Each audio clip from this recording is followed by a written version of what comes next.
দর্শক, যুক্তরাষ্ট্রে অবৈধ অভিবাসীদের বিরুদ্ধে ধরপাকড় অভিযানের বিষয়ে বিস্তারিত জানাতে চাই। আমাদের সাথে যুক্ত হচ্ছেন আমেরিকান ইন্টারন্যাশনাল বার অ্যাসোসিয়েশনের ডিরেক্টর অ্যাটর্নি মঈন চৌধুরী। মঈন চৌধুরী, আপনাকে স্বাগত।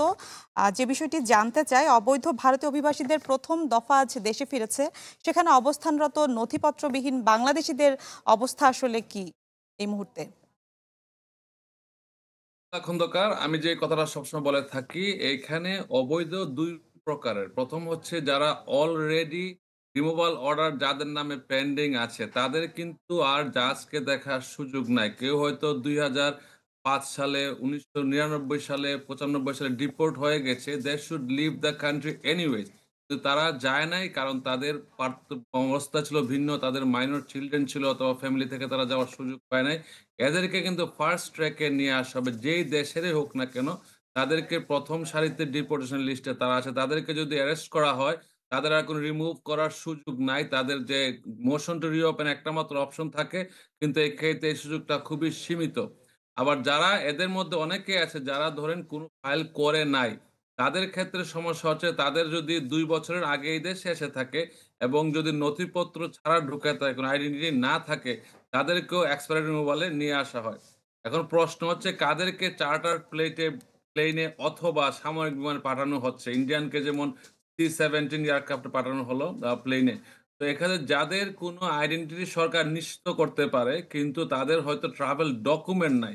একটা দেশে জানেন বাণিজ্যিক ফ্লাইটে কাউকে পাঠাতে হলে অবশ্যই একটা ট্রাভেল ডকুমেন্ট লাগে, কারো পাসপোর্ট লাগে। কিন্তু যাদের এই ধরনের কাগজপত্র নাই, কিন্তু আমেরিকান সরকার নিশ্চিত হয়েছে যে সেটা সেই দেশের নাগরিক, তার বার্থ সার্টিফিকেট বা কোনো একটা ডকুমেন্ট দিয়ে, তখন তারা তাদের সামরিক বিমানে ওই দেশের সাথে যেই সব কূটনৈতিক রিলেশনের ভিত্তি করে তাদেরকে পাঠানো হয়। কিন্তু যদি কোন দেশ নিতে না চায়, তখন দেশের সাথে আমেরিকার কূটনৈতিক সম্পর্ক একটু টানাপোড়েন চলবে। সে আমেরিকা আপনারা জানেন এইবার ডোনাল্ড ট্রাম্প যে প্রতিশ্রুতি দিয়ে এসেছে এবং যেই প্রতিশ্রুতি অনুযায়ী কাজও করছে, সেইভাবেই সে আ চালিয়ে যাচ্ছে এবং ইন্ডিয়ানদের কথা বলেন, বাংলাদেশী অনেকেই আছে।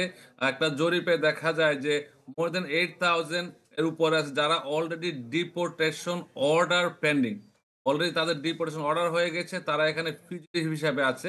তাদেরকে সরকার যখন ধরবে তখনই পাঠিয়ে দিতে পারে। এই ক্ষেত্রে তাদের উচিত হবে সতর্কতা অবলম্বন করা এবং নিকটবর্তী পরিবারের কাউকে বলে রাখা তার এই সমস্যাটা আছে এবং প্রয়োজনে অ্যাটর্নির সাথে যোগাযোগ করতে পারে। আর যাদের ধরেন কোনো ডিপোর্টেশন নাই, তাদের উচিত এখনই কোনো অ্যাটর্নির সাথে কথা বলা, তাদের পরবর্তী পদক্ষেপ নিশ্চিত করার জন্য। জি, মঈন চৌধুরী, সেখানে অবস্থানরত বাংলাদেশীদের কথা আপনি বলছিলেন। আরেকটি বিষয় ছোট করে জানতে চাই, সেটা হচ্ছে স্টুডেন্ট ভিসায় যারা যাচ্ছেন, সেখানে কেউ হয়রানির শিকার হচ্ছে বলে জানা গেছে। তাদের আসলে কি সতর্কতা মেনে চলা উচিত বা আপনাদের কি পরামর্শ তাদের প্রতি? ধন্যবাদ। স্টুডেন্ট ভিসায় যারা আসে আমি তাদেরকে অনুরোধ করব তারা যেন নিজে তাদের ফর্ম ফিল আপ করে এবং তারা যেন অন্যের সহায়তা নিতে পারে। কিন্তু তারা যেন ডিটেইলসটা জানে। কোথায় যাচ্ছে, কার কাছে যাচ্ছে, কোন ইউনিভার্সিটিতে যাচ্ছে, কত টাকা পেমেন্ট করেছে এবং কিভাবে সে আসছে এখানে। অনেকে আমরা কল পাচ্ছি বাংলাদেশ থেকে যারা হয়তো আমেরিকায় ঢোকার সময় তাদেরকে আমেরিকা থেকে আর ঢুকতে দেওয়া হয় নাই। কারণ তাদের ইনফরমেশন এ ডিসক্রিপেন্সি পেয়েছে। They could not provide good answer এবং তাদের ঘটনাটা তারা নিজেরা করে নাই, অন্যদের হেল্প নিয়েছে কিন্তু সে জানি না কি হচ্ছে। সবাইকে অনুরোধ করব যারা স্টুডেন্ট ভিসায় আসেন তারা জেনে আসবেন, বুঝে আসবেন। এনাফ ফান্ডিং থাকতে হবে। আপনারা যদি দেশে পড়তে পারেন সত্যতা যাচাই করে। এয়ারপোর্ট কিন্তু সত্যতা যাচাই করবে কাস্টমস এনফোর্সমেন্ট। না যদি সত্যতা যদি যাচাই করে আপনাদের মিথ্যা প্রমাণিত হয়ে বুঝা যায় যে আপনার সন্দেহ করে তখন আপনাকে ফেরত পাঠাতে পারে অথবা এদেশে ডিটেনশনে দিতে পারে।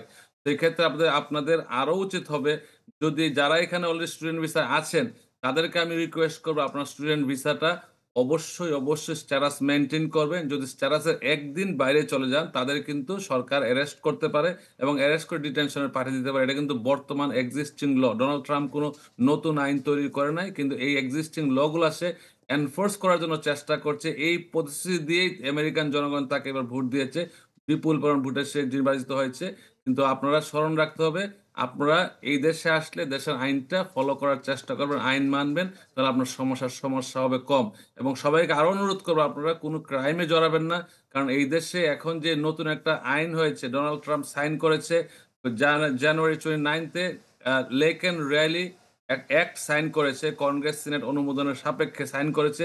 এটা হচ্ছে কোন ধরনের ছোট অপরাধেও কেউ যদি অ্যারেস্ট হয় অথবা গিল্টি প্লি করে, তাকে কিন্তু এই দেশ থেকে বের করে দিতে পারে এক্সপারেট প্রসেসিং এ। তো আপনারা যারা এই দেশে আছেন সতর্ক থাকবেন, সাবধান থাকবেন এবং আইন মেনে চলার চেষ্টা করবেন। জি, আপনাকে অসংখ্য ধন্যবাদ। দর্শক, আমেরিকান ইন্টারন্যাশনাল বার অ্যাসোসিয়েশনের ডিরেক্টর অ্যাটর্নি মঈন চৌধুরী আমাদের সাথে যুক্ত হয়েছিলেন।